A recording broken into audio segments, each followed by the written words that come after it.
Kayo ba ay mahilig na mag-post ng vlogs at video sa internet? Alam nyo ba na ngayong nagiging popular na mga vlogs at websites ay pwede nyo nang pagkakitaan ang hilig nyo na yan? Kung paano ay alamin sa pagbabandila ni Apple Salandoni.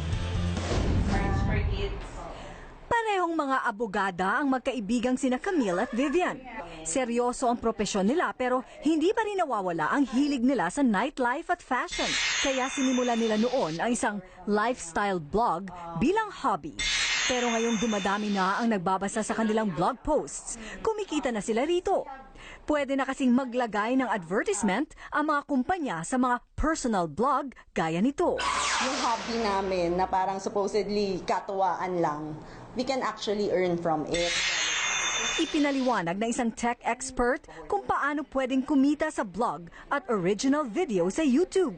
Kahit anong klaseng website actually, na lahat ng mga pinapublish mo doon, sinusulat mo, at may taong bumisita, tapos nag-click sila ng ad na dineliver ni Google, merong bayad doon. Okay lang din kung walang sariling blog.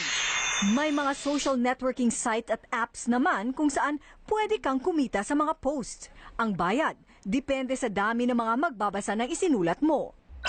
Pero sa dami ng bloggers ngayon, ang mahalaga ay meron kang maipopost na unique o kakaiba para mas mapansin at maging patok sa mga netizen. At hindi lang yung mga magagaling sumulat ang pwedeng maging blogger. Gaya ni Pong at Tippy na mahilig sa graphic design. Ang kanilang blog, ginawa nilang comic strip. With everything you do, you try to parang isipan mo siya ng paano mo siyang pagkakakitaan, di ba? Para kumbaga kahit hobby mo siya, hindi siya sayang.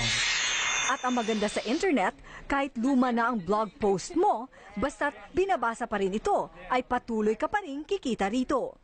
Apple Salandoni, ABS-CBN News.